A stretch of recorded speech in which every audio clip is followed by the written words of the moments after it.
ओम शांति। आज सवेरे करावल नगर गीता पाठशाला में 28 जुलाई 1965 की वाणी चल रही थी, दूसरे पेज के अंत में।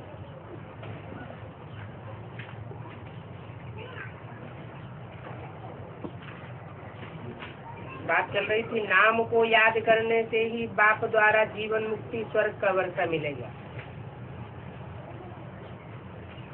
नाम की महिमा भक्ति मार्ग में भी है, और नाम होता है काम के आधार पर। जिन जिन देवी देवताओं ने या भगवान ने जो भी काम किया है, उस काम के आधार पर उनका नाम पड़ा। अनेक प्रकार के नाम पड़े, जैसे जैसे काम किए। तो नाम की महिमा भक्ति मार्ग में भी है, और संगम युग में होता है काम, भक्ति मार्ग में होता है नाम। शिव बाबा कहते हैं माम एकम याद करो। अनेक नामों को याद करने की दरकार नहीं है, माम एकम याद करो। क्यों? क्योंकि सृष्टि को पलटने के जो भी काम हैं, जो भी देवताओं ने किए हैं, जो भी देवियों ने किए हैं, जब मैं इस सृष्टि पर आता हूँ तो मेरी याद की पावर से वो काम हुए हैं। इसलिए माम एकम याद करो। ये माम एकम याद करो, ये किसके लिए कहेंगे? किसको कहेंगे? ब्राह्मणों को ही कहेंगे, ब्रह्मा द्वारा ही कहेंगे ना कि माम एकम याद करो। आते भी है पतित दुनिया में, हम ब्राह्मण भी के कुमारियां हैं, वास्तव में तुम भी हो, परंतु तुमने पहचाना नहीं है। दादा कहते हैं मुझे और वर्षे को याद करो। ये भी दिखाते हैं महाभारत लड़ाई लगी थी तो देवताओं की विजय हुई थी। वो है आसुरी संप्रदाय, और ये है दैवी संप्रदाय। हम परमपिता परमात्मा द्वारा देवता बन रहे हैं, गाते भी है मनुष्य देवता किए कीर्तन लागी बार। ये ग्रंथ के महावाक्य सुने हैं, कीर्तन लागे बार अर्थात सेकंड में मनुष्य से देवता बन जाते हैं। तो समझाना पड़े कि वो सेकंड कौन सा है जिसमें ब्रह्मा से विष्णु एक सेकंड में बन जाता है, एक सेकंड में मनुष्य से देवता बन जाता है। क्या समझाने की बात है?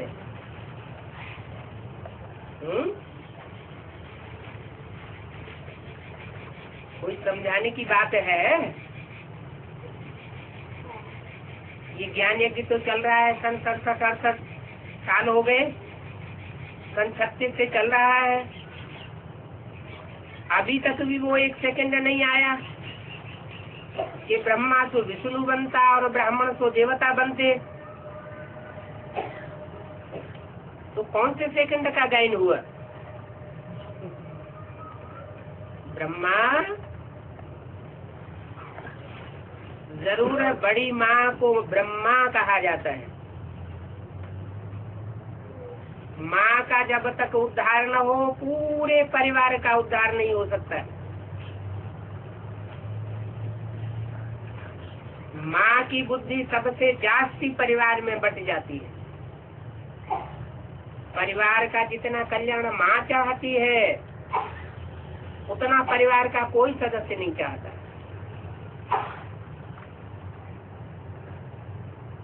तो तेरे बहाने सर्व का भला। माँ की बुद्धि में जब वो निश्चय बुद्धि होकर के ईश्वर के सामने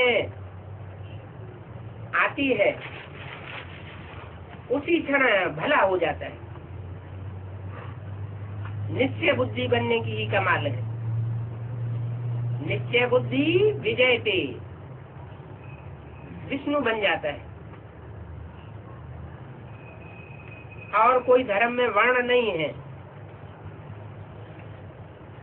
देवी देवता सनातन धर्म में 4 वर्ण हैं। जो ब्राह्मण बनते हैं तो देवता बनते हैं, देवता बनते हैं तो शूद्र, शूद्र से वैश्य, वैश्य से शूद्र, वैश्य से शूद्र बनते हैं और शूद्र से फिर ब्राह्मण बनते हैं। भारत का है ये आदि सनातन देवी देवता धर्म। और भारत में ही लक्ष्मी नारायण का राज्य था।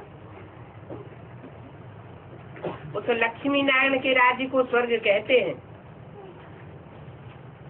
छोटी छोटी बच्चियां बुलंद आवाज से बड़ी सभा में बैठ करके समझावें तो कितना प्रभाव पड़े।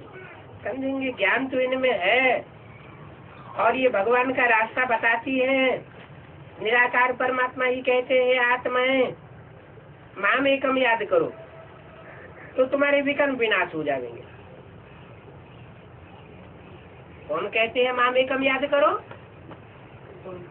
निराकार परम पिता परमात्मा। अब यहाँ निराकार का अर्थ क्या लगेगा? निराकार का अर्थ ज्योति बिंदु लगेगा या साकारी स्टेज में निराकार रहने वाला लगेगा? क्योंकि शब्द लगा हुआ है कहते हैं। कहना जो है वो बिंदु में से आवाज नहीं आ सकती। जरूर उसको कोई शरीर धारण करना पड़े कहने के लिए कि माम एकम याद करो तो तुम्हारे विकर्म विनाश होंगे, सारे पाप कर्म भस्म हो जाएंगे। गंगा स्नान तीर्थ आदि तो जन्म जन्मांतर करते करते पतित बन गए। अभी भी गंगा स्नान करते रहेंगे, अभी भी तीर्थ आदि ठिकानों में टक्करें खाते रहेंगे तो टाइम निकल जाएगा। अभी मैं आया हुआ हूँ 28 जुलाई सन 65 की वाणी का 3रा दिन। भारत की ही चढ़ती कला उतरती कला होती है। वो राजयोग सिखाए चढ़ती कला अर्थात स्वर्ग का मालिक बनाते हैं। फिर माया रावण नर्क में ले आता है तो उतरती कला हुई। इसमें 5000 वर्ष लग जाते हैं। उतरती कला में 5000 वर्ष लगते हैं और चढ़ती कला में कैसे? तो चढ़ जाओ हैं? क्यों नहीं चढ़ पाते? हाँ, क्योंकि निश्चय बुद्धि विजयते बनने में टाइम लगता है। पूरा ज्ञान बुद्धि में बैठ जाए, बुद्धि क्लियर हो जाए, उसमें टाइम लग जाता है। तो माया रावण नर्क में गिराती रहती है, उतरती कला की भी शूटिंग होती रहती है। भला आधा कल्प स्वर्ग में हो, परंतु उतरती कला तो कहेंगे ना। स्वर्ग में चढ़ती कला होगी या उतरती कला होगी? उतरती कला वहां भी होगी। जितना जितना भोग भोगते हैं इंद्रियों से उतना उतरती कला होती है। श्रेष्ठ इंद्रियों से सुख भोगते हैं तो उतरती कला धीमी गति से होती है, और भ्रष्ट इंद्रियों से सुख भोगते हैं तो उतरती कला तीव्र गति से होती है। बाप आकर के श्रेष्ठ इंद्रियों का आचरण करना सिखाते हैं, उनको कहते हैं देवताएं। जन्म बाई जन्म थोड़ी थोड़ी कला कम होती जाती है। ज्ञान है चढ़ती कला और भक्ति है उतरती कला। जब सतयुग के आदि से ही उतरती कला होती है तो उसे भक्ति कहें या ज्ञान के हैं? ज्ञान सिर्फ तुम ब्राह्मणों को ही होता है, देवताओं में भी ज्ञान नहीं होता।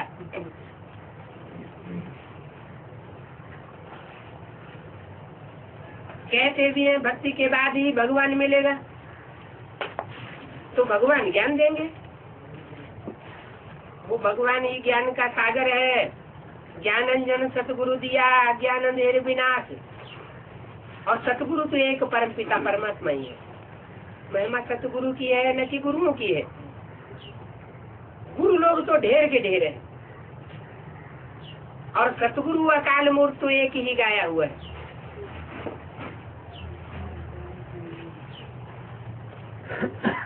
कोई सदगति दाता पतित पावन लिबरेटर है। गुरु लोग जो भी सब उतरती कला में है, उतरते उतरते इस भारत को कंगाल बनाई दिया। यज्ञ तप दान पुण्य बहुत करते हैं। इतना यज्ञ तप दान पुण्य करते हैं तो उन्नति को पाना चाहिए, पर नहीं, और ये उतरते जाते हैं। भक्ति में है ही दुर्गति। ये सब बाप बैठ समझाते हैं कि दान तप पुण्य आदि करने पर भी नीचे क्यों उतरते हैं। कारण क्या हुआ है? ये तो अच्छी चीजें हैं, तप करना, तपस्या करना, दान करना, खराब बात तो नहीं है। फिर उसमें उतरती कला क्यों होती है? क्योंकि ये सारे जो कर्म किए जाते हैं वो देहभान में किए जाते हैं। अहंकार में आकर के कोई अगर दान देता है तो उसका फल तामसी दान का मिलेगा या सात्विक दान का मिलेगा? तामसी दान का मिलेगा। तो जैसे जैसे देह अहंकार बढ़ता जाता है, भले श्रेष्ठ कर्म भी करते हैं तो भी उनका प्रतिफल अच्छा नहीं हो पाता। तो भक्ति है ही दुर्गति। बाप बैठ समझाते हैं कि भक्ति दुर्गति कैसे है। विद्वान पंडित आदि कुछ नहीं जानते। सभाओं में बैठे बुलंद आवाज से समझाना चाहिए, जो कोई के प्रश्न उठाने की ताकत ही नहीं रहे। तुम जानते हो भगवानुवाच माम एकम याद करो, तो हे आत्माएं तुम मेरे शांति धाम चली आ गई। वो है शांति धाम, है वो परम धाम, और ये है दुख धाम।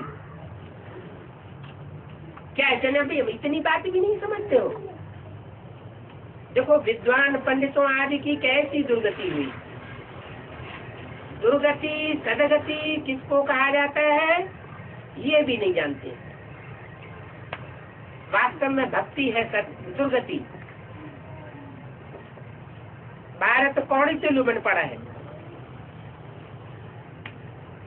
बाप ही आए करके सारी पतित दुनिया को पावन बनाते हैं। क्या कहा? कैसे बनाते हैं सारी दुनिया को पावन? ज्ञान से आए करके, बिना आए दुनिया को पतित से पावन सदगति में नहीं ले जा सकते। बाकी ये गुरु कहलाने वाले तो परमात्मा को सर्वव्यापी कह देते हैं। उनको तो फायदा है सर्वव्यापी कह देने से। क्या फायदा है? ये गाल बजाने में तो गुरु लोग बहुत होशियार हैं, और सर्वव्यापी समझ लिया जाएगा तो भगवान उनमें भी साबित हो जाएगा। उनका जितना गाल कोई बजा नहीं सकेगा। और इस दुनिया में तो पंडित सोई जो गाल बजावा, जो जितना जितना भाषण कर लेता है उतना ही ऊंचा माना जाता है। तो लोगों को श्रद्धा बैठ जाती है यही भगवान होगा। बाप भगवान कहते हैं कौड़ी दुल्ली बने पड़े हैं, सबको बेमुख करते हैं और गाली देते हैं। ये भगवान को डिफेम करते हैं। इसलिए गाया हुआ है, जब जब धर्म की ग्लानि हुई तब तब मैं आता हूँ। बाप कहते हैं मेरी कितनी ग्लानि करते हैं, मुझे पत्थर में ठिक्कर में ठोक देते हैं, माना शिवलिंग बनाकर पूजा करते हैं उसे में ठोक देते हैं, या पत्थर की मूर्तियां बनाते हैं उसे में ठोक देते हैं, विष्णु की मूर्ति बनाते हैं, पत्थर की बनाते हैं तो उसमें भगवान को ठोक देते हैं। नहीं, सारी बातें बाप बैठे संगम युग की बताते हैं। संगम युग में जो बिल्कुल ही पत्थर बुद्धि है, जिनकी बुद्धि में कोई ज्ञान की रिंचक मात्र भी नहीं बैठती, ऐसे पत्थर बुद्धियों को भगवान समझ करके बैठ जाते हैं।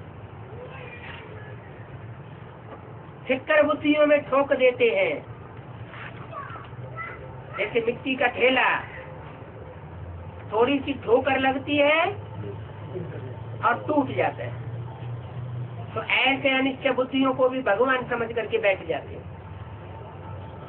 फिर भी मैं इन पर उपकार करता हूँ और इनको पति से पावन बनाता हूँ।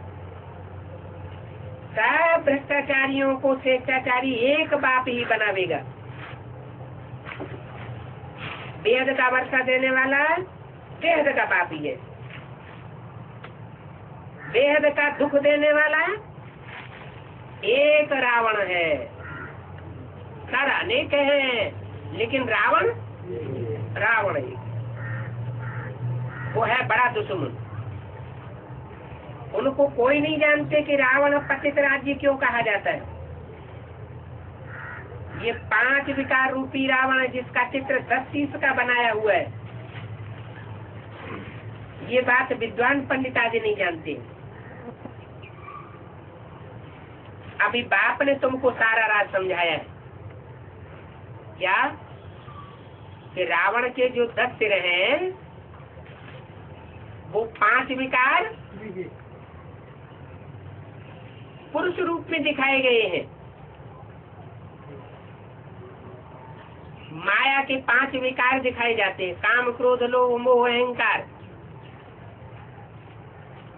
और 5 स्त्री के रूप दिखाए गए हैं। प्रकृति के 5 तत्व, पृथ्वी जल वायु अग्नि आकाश। कहते हैं कि रावण ने इन 5 तत्वों को अपनी पाटी से बांध रखा था।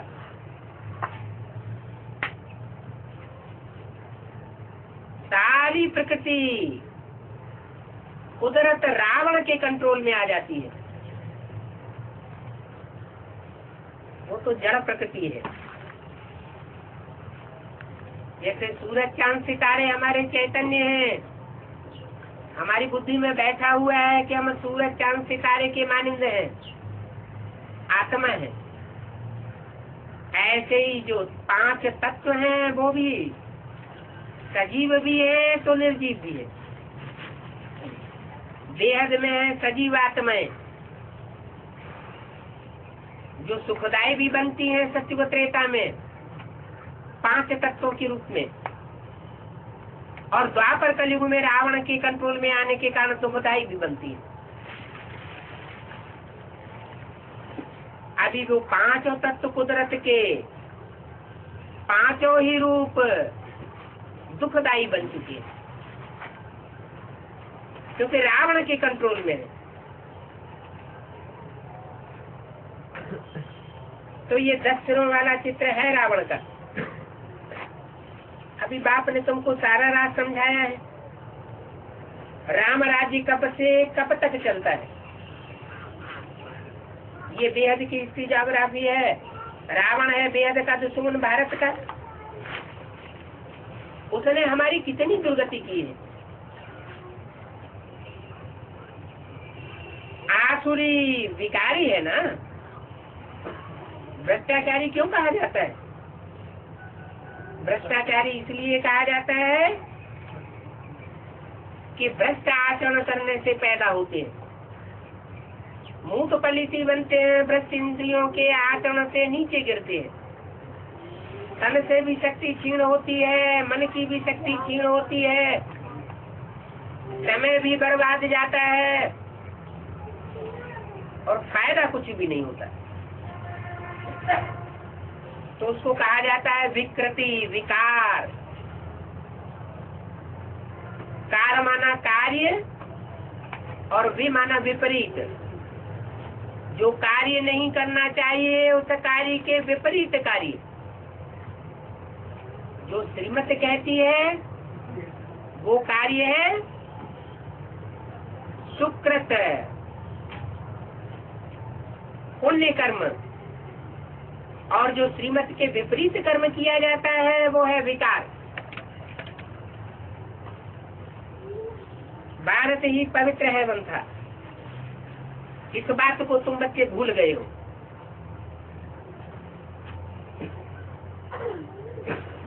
कितने तुम घोर अंधियारे में पड़े हो। ऐसे घोर अंधियारे में किसने डाला? इन शास्त्र लिखने और सुनाने वालों ने घोर अंधियारे में डाला हुआ है। ऐसी ऐसी बातें सुनने से खड़े हो जाएंगे। भाषण किया और फिर कोई कहाँ गए, खलास हो गया। कोई विरले आवेंगे। जैसे शमशान में मनुष्यों को वैराग आता है, ख्याल करते हैं बस भगवान की भक्ति करेंगे, और शमशान से बाहर निकले तो खलास हो जाता है। तो ऐसा ही अभी भी नजारा होने वाला है। दुनिया में धीरे धीरे विनाश होता रहेगा। जब विनाश बरपा होगा तो लोगों को इस दुनिया से वैराग आवेगा, ज्ञान की ओर भागेंगे, सोचेंगे बस भगवान की ही हम भक्ति करें।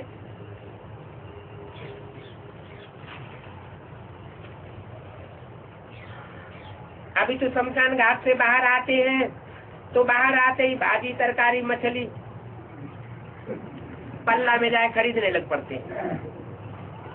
घर में भी इंतजाम करते हैं कि बाहर हमको निकालो, हम पाप नहीं करेंगे, और फिर बाहर निकले और पाप करना शुरू कर देते। यहाँ भी बाबा कितना समझाते रहते हैं।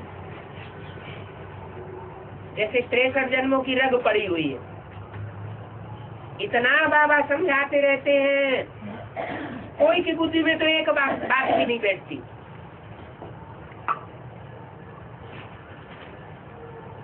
कितना सहज बात समझाते हैं। सिर्फ बाप और बच्चे को याद करना है। मुख से कुछ भी कहो, सिर्फ अलफ और बे सीखो। ज्यादा मुख से बोलने की भी दरकार नहीं। खा और खा,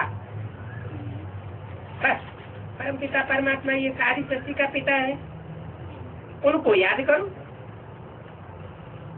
वो ईश्वर की स्थापना करते हैं। क्या करते हैं? परम पिता परमात्मा स्वर्ग की स्थापना करते हैं। रावण से नरक की स्थापना कर देता है। तुमको स्वर्ग की स्थापना करने वाले बाप को याद करना है, और सभी सीमा वक्त निकाल एक शिव बाबा को याद करना है।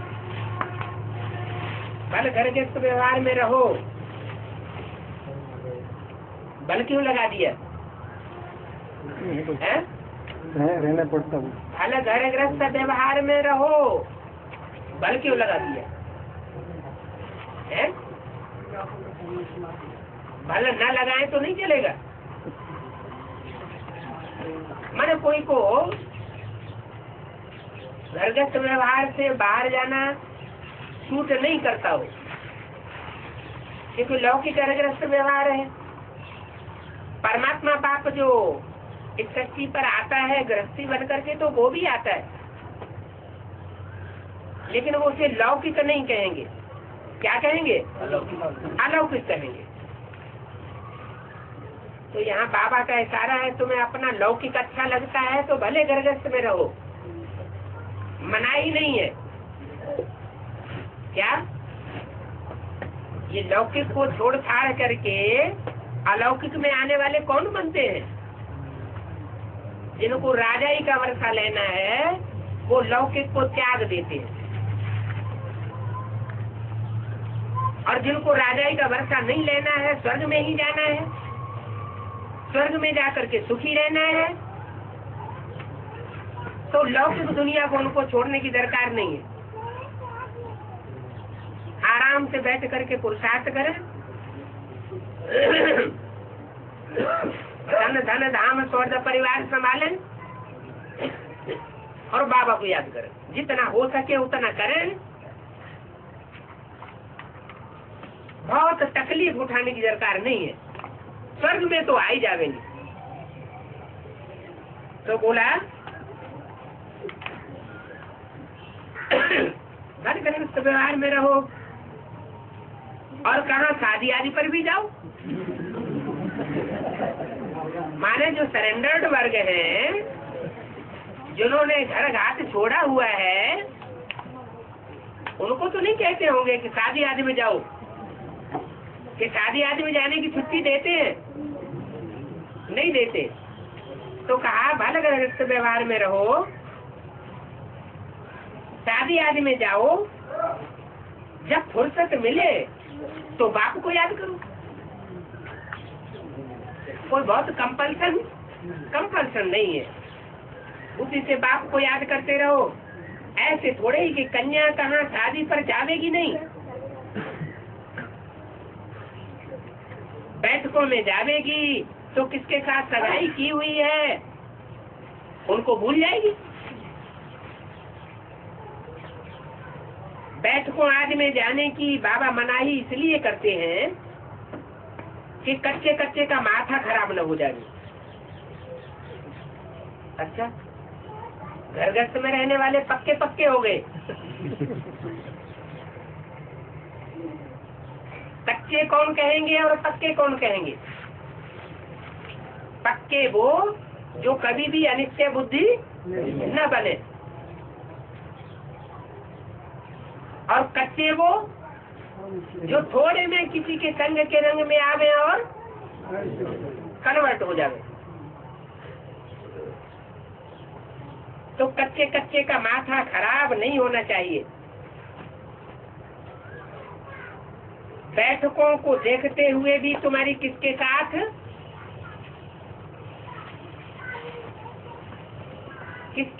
सगाई हुई है, ये तुम्हारी बुद्धि में भूलना नहीं चाहिए। 28 जुलाई सन 65 की वाणी का चौथा पेज। जब तक उसके घर जाओ तब तक तुम सब कर्तव्य करते ही रहो। तुम क्यों भूल जाते हो? ऐसी ऊंची सगाई जो तुम्हारी भूलनी तो नहीं चाहिए। कोई तो ऊंच से ऊंच सगाई करके फिर जा करके नीच से नीच सगाई कर लेते हैं। अच्छे अच्छे नामी ग्रामी का भी माया हाल ये कर देती है। माया कितनी जबरदस्त, थप्पड़ लगा एक मुंह फेर देती है, फिर पैर इस तरफ और मुंह इस तरफ हो जाता है। इसलिए बाबा बार बार समझाते रहते हैं, तुम्हारी सगाई उनसे हुई है जिससे तुमको आधा कल्प सुख मिलता है। क्या कहा है? जिनसे हुई है सगाई,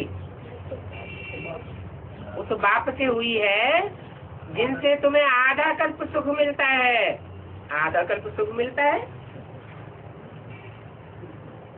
जहाँ आधा कल्प सुख मिलता है वो आधा कल्प साथ में रहता है कि नहीं रहता है? नहीं रहता, रहता है।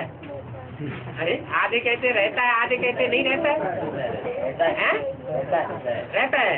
अच्छा, कैसे? वो तो परमधाम में बैठ जाता है 5,000 साल के लिए है। हाँ,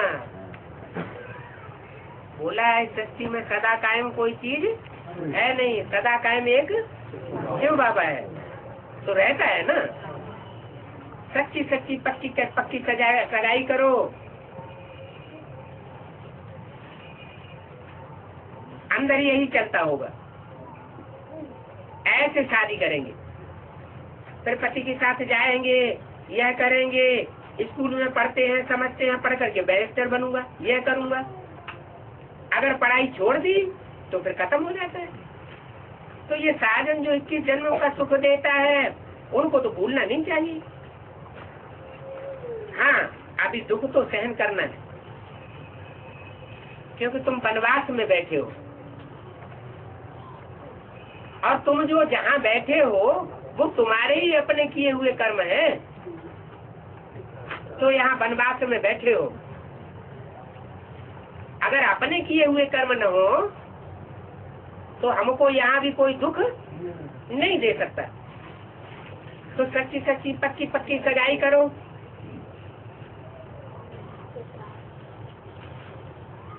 इसमें बाबा क्या करेगा? बाबा कहेंगे कर्म भोग सहन करना है, दुख भोगते हुए भी तुम अपने बाप को मत भूलो, इस बात में गफलत मत करो। ये तो अच्छी बात है, बाप को याद करना। भिन्न भिन्न प्रकार से समझाते रहते हैं, साधन को भूलने से नुकसान हो जाएगा।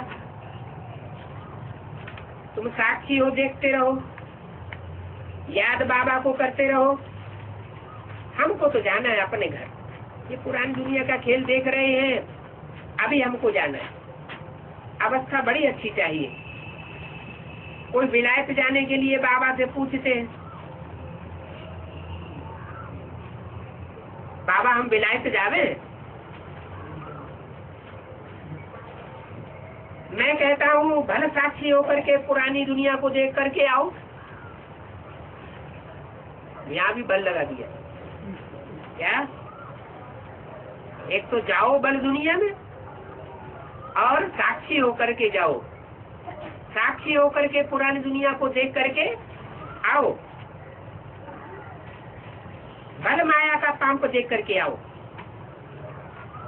परंतु शर्त है क्या? मेरे को नहीं भूलना। अगर भूले तो जो तुमने यहाँ पाया है वो सब वहां जाकर के माया के पंप एंड शो चकाचौंध में सब भुला देंगे। क्या था? अमेरिका में या लंदन में जाने वाले घूमने के लिए जाते हैं तो क्या घाटा आ सकता है कि माया उनकी बुद्धि को चकाचौंध मार सकती है। अगर भूले तो सब कुछ गंवा देंगे। तो कहाँ फंस नहीं जाओ। अपनी भी पहलवानी देखनी है, कहाँ तक हम महावीर हनुमान बने हैं। बाप समझाते हैं बल तुम गंधर्वी विवाह करो, यहाँ भी बल लगा दिया। अगर किसी की दिल जास्ती बिच बिच करती हो तो बल तुम गंधर्वी विवाह करो। तो अपनी परीक्षा लेनी है कि हम कहाँ तक महावीर बने। इकट्ठे सो करके देखना है कि कहाँ आग तो नहीं लगती है, है? इतना सुन के तो बहुत से कुमारों का माथा खराब हो जाएगा।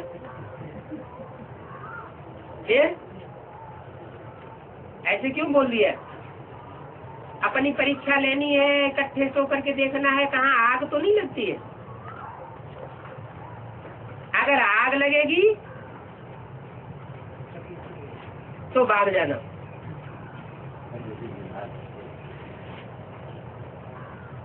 भाग कैसे जाओ? माया ने टांग पकड़ ली तो फिर भागने की हिम्मत रहेगी? परीक्षा जरूर लेनी है। आग लगी तो ये हमारे बहादुर बनकर के दिखाओ।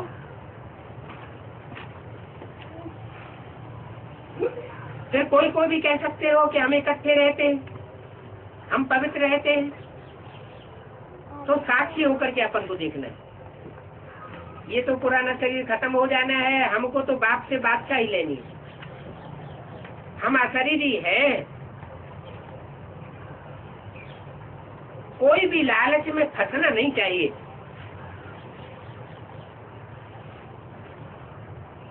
अपनी जांच तो करनी है, लेकिन ललचायमान नहीं होना है। अपन को फुल प्रूफ बनाओ। आठ दाना बनना कोई मासी का घर थोड़ी ही है। क्या कहा है? ये किनका लक्ष्य बताया? साथ सो जाओ, हैं? अपनी परीक्षा लेनी है, ये लक्ष्य किसका बताया है? 8 का लक्ष्य बताया। ऐसा न हो 8 में जाते जाते 60 गांठ माया भी हो जाए। करोड़ों पुरुषार्थ करने वालों में से 8 रत्न बनते हैं। भारत के ही 33 करोड़ देवताएं का गाए जाते हैं। अगर वह भी कहो तो 33 करोड़ में से 8 फुल प्रूफ निकलते हैं। ज्यादा करके 108 तो बड़ी भारी मंजिल है। ऐसी मंजिल में पास होना है तो मालूम पड़े बरोबर युद्ध के मैदान में हम खड़ा हुआ हूँ। कितने ढेर हैं, उनमें कोई पान का बीड़ा उठा करके वो डायरेक्शन पर चल करके दिखावेंगे। बूढ़ियों को भी बाबा कहते हैं अच्छा बाप और वर्षों को याद करते रहो, सबको ये रास्ता बताते रहो। प्रजा जो है वो तो ढेर की ढेर बननी है, उनके लिए कोई खास पुरुषार्थ नहीं है। प्रजावर्ग की आत्माएं तो पवित्र रहने का भी पुरुषार्थ नहीं करेंगी, सिर्फ मुख से बाबा बाबा कहते रहेंगे। रोज पुरुषार्थ नहीं करेंगे, रोज क्लास भी नहीं करेंगे, सिर्फ एक बार संदेश ले लिया, मान लिया, बाद में चले न चले तो भी कोई हर्जा नहीं। स्वर्ग में तो आ जाएंगे, लेकिन कौन सी कैटेगरी के स्वर्ग में आवेंगे वो फिर देखना पड़ेगा।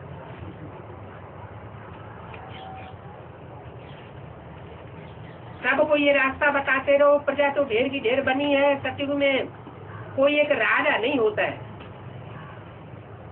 पहले नंबर में 8 बादशाही होती है।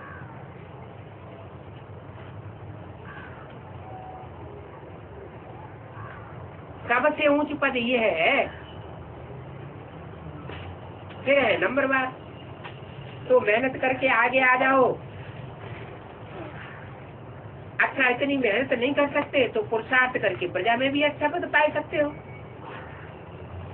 हैं?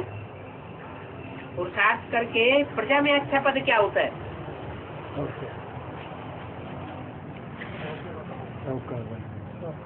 राजघराने में आने से अच्छा बताते हैं कि प्रजा वर्ग में अगर फर्स्ट क्लास साहूकार बन गए तो भी बहुत अच्छा है। प्रजा वर्ग में भी कैटेगरी है। फर्स्ट क्लास प्रजा, बड़े बड़े साहूकार प्रजा वर्ग के धनाढ्य लोग राजघराने के साथ बैठते हैं। सेकंड क्लास प्रजा, थर्ड क्लास प्रजा, फोर्थ क्लास प्रजा भी होती है। चांडाल आदि बनते हैं। बाप से बादशाही तो लेनी चाहिए, बादशाही नहीं लेते हैं तो प्रजा में ही सही। अच्छा वो बरसात आती है सीजन पर, ये भी ज्ञान बरसात है। ज्ञान सागर बरसता तो रहता है ना, ये अविनाशी वर्षा है। और यहाँ ज्ञान सागर तो एक ही है। 8 बादशाही चलेंगे तो 8 बादशाही में टोटल कितने होंगे गद्दी पे बैठने वाले हैं? 8 बादशाही में 9 गद्दी पे बैठने वाले। 8 बादशाही में 16 गद्दी पर बैठने वाले होंगे। लक्ष्मी भी तो होगी ना, तो युगल तो जरूर होंगे, परंतु बादशाही तो 8 ही कहेंगे। बादशाह कोई 16 नहीं कहेंगे। तुम अपना पुराना तन मन धन सब दे दो और सब कुछ नया ले लेते हो। सब कुछ दे करके सब कुछ नया ले लेते हो।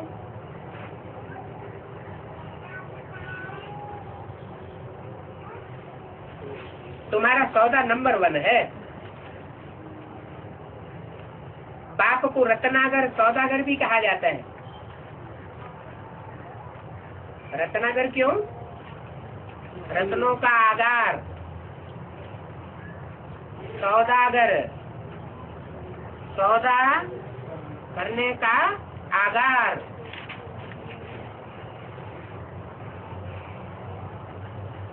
नया देते हैं। ऐसा सौदागर और मुसाफिर जो हसीन बनाते हैं, सारे विश्व को हसीन बना करके जाते हैं। मनुष्य भी हसीन तो दुनिया भी हसीन बन जाती है। अब ड्रामा में जो जैसा है फर्नीचर भी वैसा ही उनको मिलेगा। ऊंचा आदमी होगा तो उनका फर्नीचर भी ऊंचा होगा।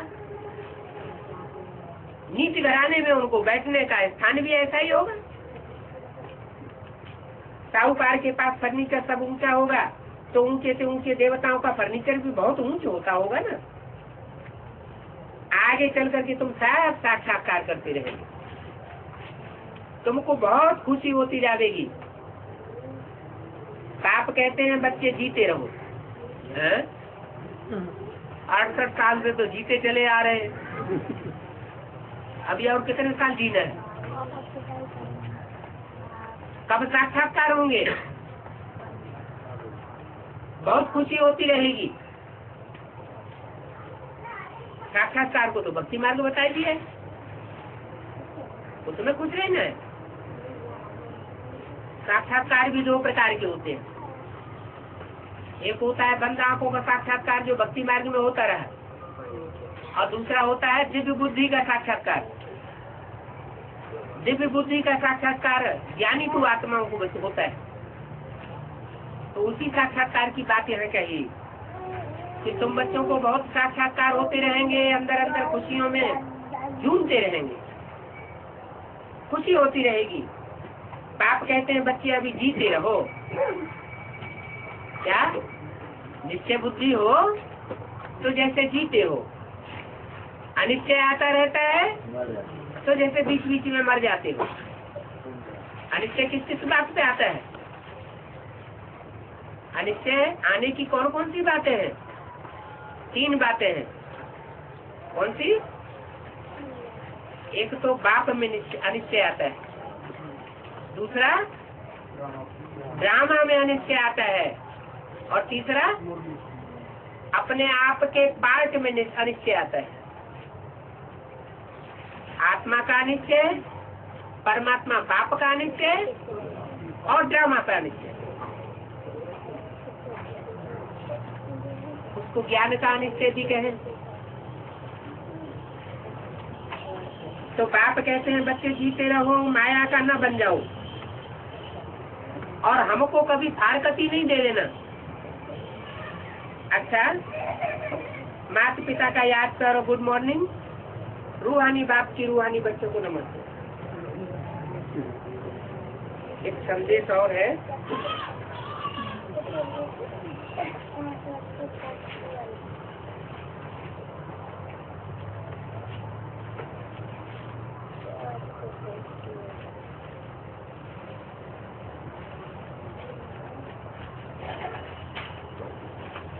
मार्च 2004 को मीटिंग के भाई बहनों के प्रति अव्यक्त बाप दादा का मधुर संदेश गुलजार दादी के द्वारा।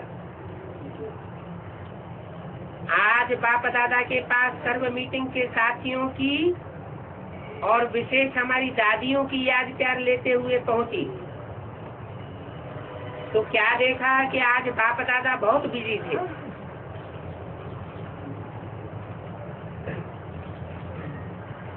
कहाँ थे बिजी? हैं? ऊपर सूक्ष्म वतन में बहुत बिजी थे। हैं? कहाँ का समाचार सुनाया? माउंट आबू का। हाँ, माउंट आबू में सुनाया, लेकिन समाचार तो सूक्ष्म वतनवासी बाप दादा का सुनाया। तो बाप दादा बहुत बिजी थे। बाप दादा के सामने बहुत रंग बिरंगे हीरे थे, और हर एक हीरे को बहुत बहुत प्यार से देख देख करके हर्षित हो रहे हैं। ये रंग बिरंगे हीरे चैतन्य हीरे होंगे या जड़ हीरे होंगे? चैतन्य हीरे थे, जिनको देख देख करके बाप दादा बहुत हर्षित हो रहे थे। मैं दूर से ही देख करके हर्षित हो आगे बढ़ते सन्मुख पहुंच गई, लेकिन बाप दादा का ध्यान हीरो में ही रहा। मेरी और बाप दादा का ध्यान गया ही नहीं। एक वो दिन था कि ब्रह्मा बाबा गुलजार दादी को बुलाते रहते थे और गुलजार दादी नजदीक नहीं आती थी, भाग जाती थी। एक वो दिन है कि गुलजार दादी बार बार बाप दादा के सामने सूक्ष्म वतन में जाती है संदेश लेकर, और बाप दादा उसकी ओर देखते ही नहीं। तो बाप दादा का ध्यान हीरो में था। थोड़ी हलचल के बाद बाबा की नजर मेरे ऊपर गई। क्या? जब हलचल हुई थोड़ी तो बाप दादा की नजर मेरे ऊपर गई और बाबा बोले, आओ मेरी होली हैप्पी डायमंड, आओ, क्या समाचार लाई हो? मैं बोली, बाबा आज आपके विशेष निमित्त बच्चों की याद प्यार लाई हूँ। क्या? साधारण निमित्त नहीं, जो आपके विशेष निमित्त बच्चे हैं उनकी याद प्यार लाई हूँ। बाप दादा ने मुस्कुराते सबका याद प्यार स्वीकार किया। मैं बोली, बाबा आज आप बहुत बिजी हो। तो बाप दादा मीठा मीठा मुस्कुराते हुए बोले, बच्ची आजकल आपकी साकार दुनिया में इलेक्शन चल रहे हैं।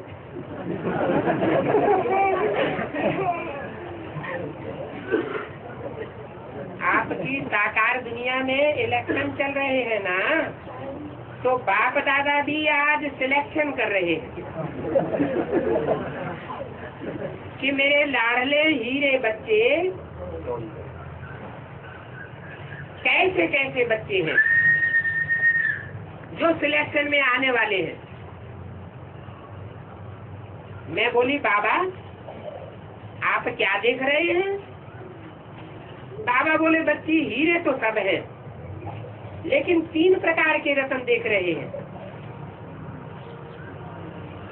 जिन रत्नों को देख रहे हैं बाप दादा, वो हीरे तो सब है, हीरो पाटधारी तो सब है अपने अपने ग्रुप में, लेकिन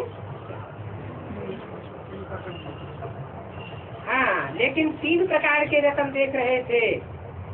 एक है, कितना भी कैसा भी वायुमंडल परिस्थितियों की धूल हो, लेकिन उनों पर धूल का प्रभाव नहीं पड़ता है। एक ऐसा भी हीरो का ग्रुप है जिस पर न तो वायुमंडल का असर पड़ता है और न पर के द्वारा आई हुई जो स्थितियां हैं, समस्याएं हैं, उन समस्याओं का उनके ऊपर कोई असर, चिकने गड़े हैं उनके ऊपर कोई असर पड़ता ही नहीं। धूल का प्रभाव नहीं पड़ता है। धूल माना कैसी भी कोई परिस्थितियां ला करके देह अभिमान की धूल डालना चाहे, उनके ऊपर धूल ठहरती गई, सदा चमकते ही रहते हैं। और दूसरे हैं जो कभी कभी कोई न कोई शक्ति समय पर अपने में कमजोरी की कमी महसूस करते हैं, जिसके कारण वायुमंडल के परिस्थितियों के वाइब्रेशन के प्रभाव की धूल के अंदर आ जाते हैं, प्रभाव में आ जाते हैं। कभी अटेंशन से मिटाए भी लेते हैं और कभी प्रभाव में आ जाते हैं। वो है दूसरे प्रकार के हीरे। तीसरे हैं जो कुछ न कुछ छोटे बड़े दाम पक्के हैं, मिटाते भी हैं, मिटा नहीं सकते, सोचते बहुत अच्छा है, ये करूंगा, ये होगा, लेकिन संकल्प को प्रत्यक्ष परिवर्तन में लाने की शक्ति कम है। किसी न किसी संस्कार के कारण शक्तिहीन बन जाते हैं। तो ऐसे 3 प्रकार के हीरो को देख करके हर्षित हो रहे थे। मैं बोली बाबा परिवर्तन चाहते, उमंग होते हुए भी सोचते भी है, क्यों नहीं हो पाता है? बाप दादा मुस्कुराते हुए बोले, बच्ची परिवर्तन की इच्छा होती है, लेकिन साथ में चारों ओर के हद की इच्छाएं कि मेरा नाम हो जाए, मेरी शान हो जाए, ये मेरा मान होगा कि नहीं होगा, दूसरे लोग मुझे क्या देखेंगे, मान देंगे या नहीं देंगे, मेरी शान बढ़ेगी या नहीं बढ़ेगी,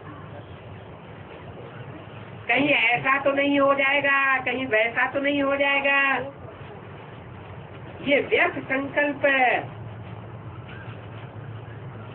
विक्ष होने के कारण शुभ संकल्प की शक्ति को दबाए देते हैं। इसलिए प्रत्यक्ष परिवर्तन संकल्प तक ही रह जाता है। जो परिवर्तन प्रत्यक्ष होना चाहिए वो नहीं हो पाता। समर्थ और व्यर्थ दोनों की वार हो जाती है, युद्ध हो जाता है और युद्ध में रह जाते। बाप दादा ऐसे बच्चों को विशेष रहम दिल बन हिम्मत की शक्ति देते रहते हैं, लेकिन वो बच्चे अपनी ही उलझन में उलझते रहते हैं। बाप दादा ने देखा है, विशेष कारण है एक दो की ओर देखना और एक दो को हद की प्राप्ति में कापी करना। इनको कितना मान मर्तबा मिला है, हमको कितना मान मर्तबा मिला है, ये ऐसे हैं, ये इतने हैं, हम ऐसे क्यों नहीं हैं, हमने इतना प्राप्त क्यों नहीं किया, मैं क्यों कम रहूंगी या रहूंगा। ये लहर बच्चों में ज्यादा दिखाई दे रही है। किन बच्चों की बात कर रहे हैं, हैं? ये किन बच्चों की बात कर रहे हैं बाप दादा? हीरो पाठधारी बच्चे जो इस साल विशेष व्यक्तवाणियों में भी बोले हैं। कौन से हीरो पाठधारी? अष्टदेव। अष्टदेवों में भी 3 प्रकार के बच्चे बताए दिए। और किनकी संख्या ज्यादा बताई? जो मान शान की बातों में फंसने वाले, उनकी संख्या जाती है, तो प्राप्ति में कमी हो जाती है। दूसरों से अपने को टैली करके देखते रहते हैं, आदी हो चुके हैं। फॉलो फादर करने के बजाय एक दूसरे को फॉलो करते हैं।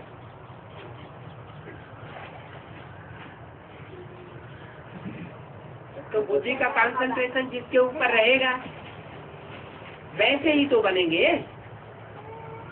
फॉलो किसको करना चाहिए? एक बाप दूसरा न कोई।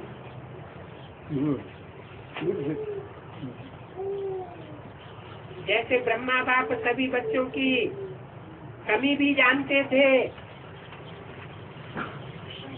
और कमी जानते हुए भी विशेषताओं को देखते थे और विशेषताओं से ही आगे बढ़ाते थे।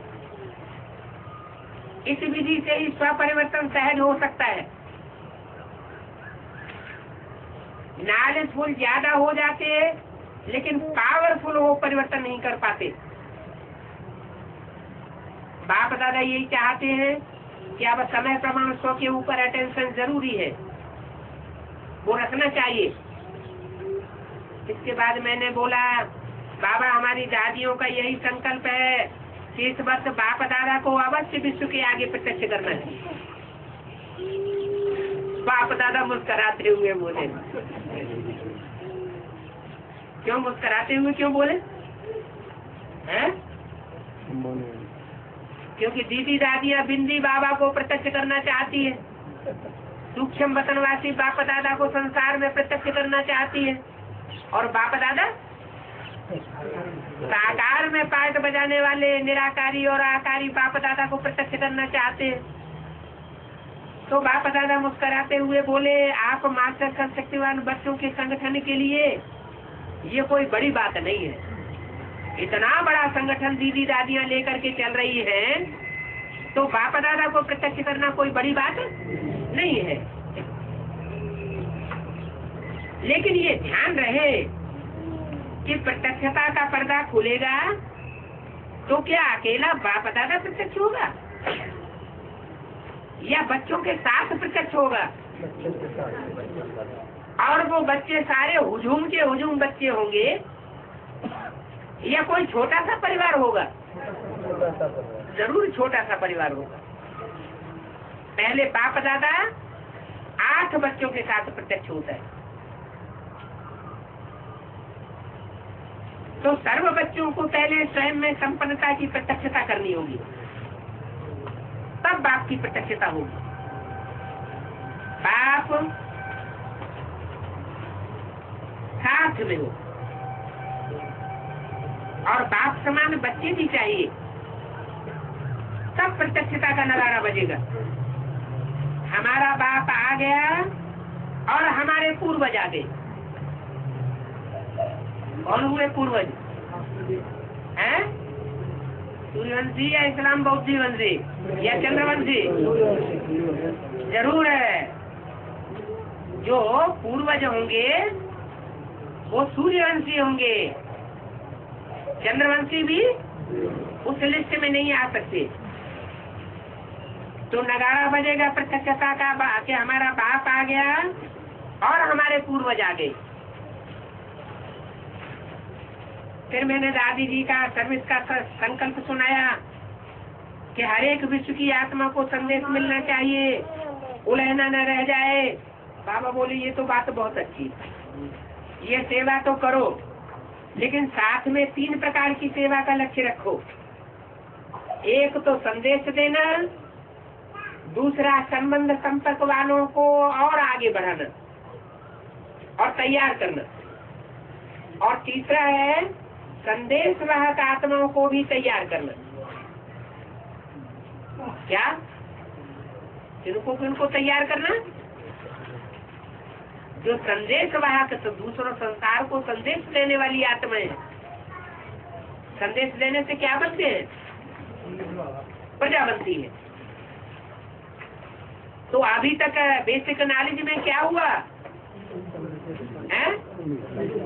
प्रजा बनने वाली आत्माओं को संदेश दिया गया है, ढोल पीटा गया है, परमात्मा बाप आ गया। वारसदार नहीं बनाया गया। वारसदार बनने और बनाने के लिए एक एक आत्मा के साथ बैठ करके मेहनत करनी पड़ती है, जो एडवांस नॉलेज में चलता है। तो एडवांस ज्ञान में बनाए जाते हैं वारसदार, और बीके में बनाए जाते हैं प्रजा क्वालिटी की आत्माएं। संदेश देने वालों का ये काम है। तो बोला कि तीसरी बात है संदेश वाहक आत्माओं को भी तैयार करना, जो अपनी पोजीशन और आध्यात्मिक अनुभव के आधार से संसार के सामने ललकार कर सके। 3 प्रकार की सेवा हर सेंटर व गीता पाठशाला की हर एक ब्राह्मण आत्मा को मर्यादा पूर्वक करना जरूरी है। हर एक ब्राह्मण आत्मा ऐसे ही समझे कि इस समय या इस वर्ष 100 और सेवा का बैलेंस द्वारा विशेष सहज ब्लेसिंग की सफलता का डायमंड लॉटरी लेने का अभी हमें चांस लेना है। समय के चांस को कार्य में लगाना ही है। जितना ज्यादा समय संकल्प तन मन धन द्वारा करें, उतना स्व और सर्व का भाग्य बनेगा। बाकी तो मीटिंग वाले बच्चों को सदा दिलाराम बाप दिन तक नसीब देखते हैं, हर एक की विशेषता पर बलिहार जाते हैं। बाकी बच्चों ने मिलने की अर्जी डाली, बाप तो बच्चों से ज्यादा मिलना चाहता है, क्योंकि बाप का तो काम ही है, क्या काम है? है बच्चों से मिलना। तो बच्चों से अव्यक्त और व्यक्त रूप में मिलना ये बाप का काम ही है। लेकिन इस बारी वायदे का फायदा बाप दादा प्रत्यक्ष रूप में बच्चों का परिवर्तन देखना चाहते हैं। वायदों का फाइल समाप्त करके फाइनल स्टेज को प्रत्यक्ष देखना चाहते हैं। बाप दादा तो हर कदम में बच्चों के साथ हैं, साथ हैं, साथ रहेंगे और साथ चलेंगे। ऐसे कहते हर बच्चे को अपने नैनों में समाते बाप दादा ने याद प्यार दिया, साथ में देश विदेश के हर बच्चे को भी याद प्यार दिया। अच्छा, ओम शांति।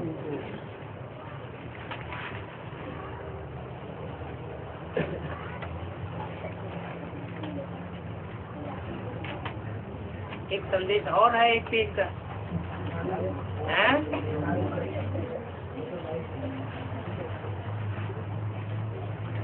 ये है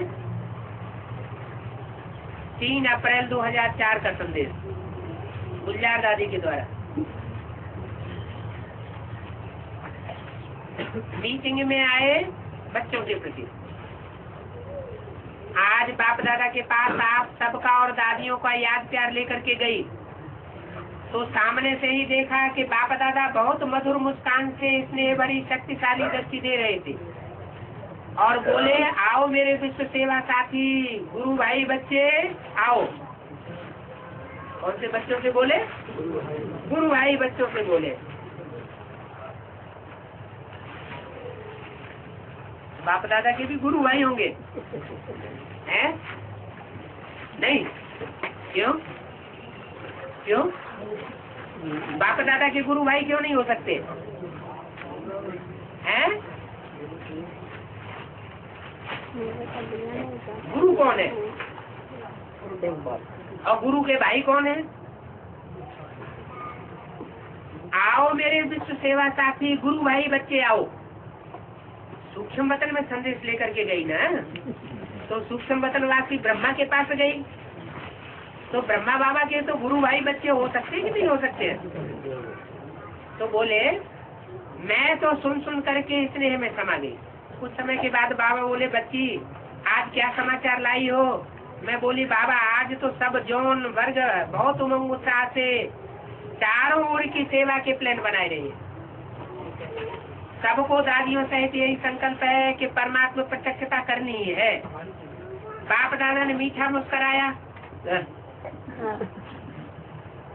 दीदी दादियाँ अपना संकल्प जैसे ही सामने रखती हैं कि प्रत्यक्षता करनी है इस वर्ष, बाप दादा की प्रत्यक्षता सबके सामने सारी दुनिया के सामने करनी है, तो ऐसा संकल्प करते ही बाप दादा क्या करते हैं? मुस्कुराते हैं। बाप दादा मीठा मीठा मुस्कुराया और बोले, स्व परिवर्तन का भी प्लान हर एक के दिल से बनाया है? अगर स्व परिवर्तन नहीं हुआ तो बाप दादा की प्रत्यक्षता तो हो जाएगी लेकिन अपने अंदर किरकिरी रह जाएगी, तो प्रत्यक्षता हुई न हुई अपने लिए बेकार हो जाएगी। इसलिए बाप दादा मीठे मीठे मुस्कुराए। मैं बोली, बाबा सबका इस समय लक्ष्य तो बहुत अच्छा लग रहा है। तो बाबा सुन करके एक घड़ी के लिए बिल्कुल डेड साइलेंस स्वरूप में आ गए और बोले, बाप दादा है एडवांस तरफ बच्चों को स्व परिवर्तन की प्रथम गुना मुबारक दे रहे हैं और बहुत खुश है, और रिजल्ट देख हर बच्चे पर स्वर्ग के सच्चे डायमंड की वर्षा करेंगे। स्वर्ग के सच्चे डायमंड की वर्षा करेंगे क्योंकि बाप दादा देख रहे हैं कि कहाँ कहाँ आप भी बच्चों के दृढ़ता की शक्ति को, आपसी समस्याएं, सेवा की समस्याओं की शक्ति 100% विजयी बनने में, कुछ मिटाने, भूलने, बदलने में कमजोर बनाए देती है और कमजोर बनाए सकती है। फिर भी बाप दादा बच्चों की हिम्मत पर सदा दर्द सर्व के मददगार है। उसके बाद ऐसे लगा जैसे बाप दादा हमारी मीटिंग के सर्व बच्चों को सामने देख रहे हैं और बहुत मीठा स्नेह दे रहे हैं। मैं बोली, बाबा आप क्या देख रहे हो? बाबा बोले बाप तो सदा बच्चों को ही देखते हैं। बाबा ने तो पहले ही कहा है कि इस बारी रिजल्ट देख करके फिर आगे का प्रोग्राम बनाएंगे। क्या कहा? क्या रिजल्ट देखेंगे हैं? कि बच्चे स्व परिवर्तन करते हैं या नहीं करते हैं। अगर स्व परिवर्तन करेंगे तो आगे प्लान बनाएंगे अच्छा वाला। अगर स्व परिवर्तन नहीं करते हैं तो जिन्होंने स्व परिवर्तन किया होगा उनसे मिलेंगे और दूसरों से नहीं मिलेंगे। यही सारा हुआ ना। तो बाबा ने कहा, पहले ही कहा है कि इस बारे रिजल्ट देख करके फिर आगे का प्रोग्राम बनावेंगे। बाप दादा के पास तो चारों ओर की रिजल्ट 1 मास में ही पहुंच जाएगी। क्या 1 मास के पुरुषार्थ के अंदर ही बच्चों की रिजल्ट बाप दादा परख लेंगे कि कौन कौन बच्चे पुरुषार्थ कर रहे हैं स्व को परिवर्तन करने का। उसके बाद बाबा को दादी जी की विशेष याद और उमंग सुनाई। बाबा खुश हुए और कहा बच्ची के दिल के उमंग तो बहुत अच्छे, क्योंकि निमित्त बच्ची है। कौन? कुमार का दादी। पर शरीर साथ नहीं दे रहा है, लेकिन बाप दादा और आप सबका स्नेह दुआएं चला रही है। क्या कहा है? कुमार का दादी का भी 5 तत्वों से बना हुआ शरीर साथ नहीं दे रहा है, लेकिन बाप दादा और आप सबका स्नेह दुआएं उनको चला रही है। चलाने वाला चला रहा है और आगे भी चलाते रहेंगे। उसके बाद बाबा ने दादी जानकी और साथ में सब दादियों को याद किया दिया। दादी जानकी को याद देते बोले बच्ची को वर्तमान समय शरीर को चलाना अच्छा आ गया है, इसलिए सेवा में चक्रवर्ती बन गई है। फॉरेन की सेवा पर अच्छा अटेंशन है। चारों ओर उमंग उत्साह अच्छा बढ़ा रही है। इस समय डबल फॉरेनर्स बच्चों में भी स्व परिवर्तन के पुरुषार्थ में सफलता अच्छी है। महीना पूरा नहीं हुआ पहले ही रिजल्ट देना शुरू कर दिया। क्या रिजल्ट दिया है? इस समय डबल फॉरेनर्स बच्चों में भी स्व परिवर्तन के पुरुषार्थ में सफलता अच्छी है, इसलिए बाप दादा दिलाराम सर्व डबल विदेशी बच्चों को दिल की दुआएं, दिल की याद प्यार दे रहे हैं। कौन से बच्चों को? डबल विदेशी बच्चों को दे रहे हैं। अच्छा, स्वदेशियों ने क्या पाप कर दिया?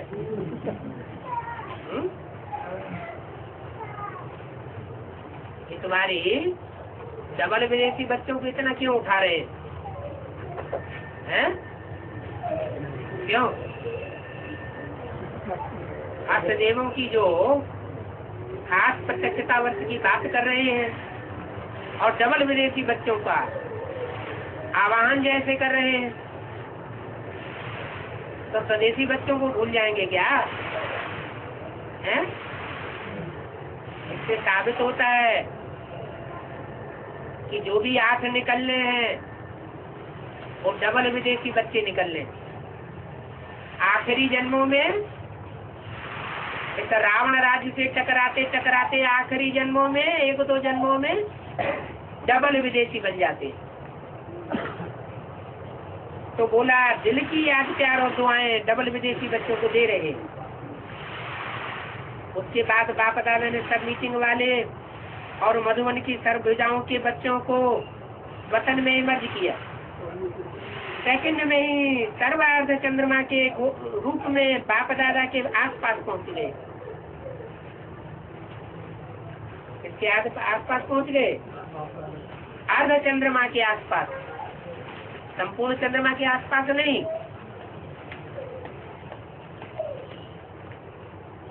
सेकंड में सब अर्ध चंद्रमा के रूप में बाप दादा के आसपास पहुंच गए। बाप दादा ने अपने वरदानी हाथ से वरदान दे बोले बच्चे सदा निमित्त भव। निमित्त भाव, निर्माण भाव निर्मल वाणी द्वारा सहज सफलता बस,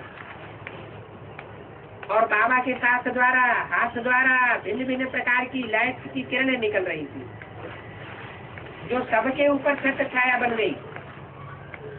यह दृश्य भी बड़ा सुंदर था। उसके बाद बाबा ने मिलन मनाते विदाई दी और बोले, सभी स्वराज दुलारे इस बच्चों को दिलाराम का दुलार देना। अच्छा, ओम सनत।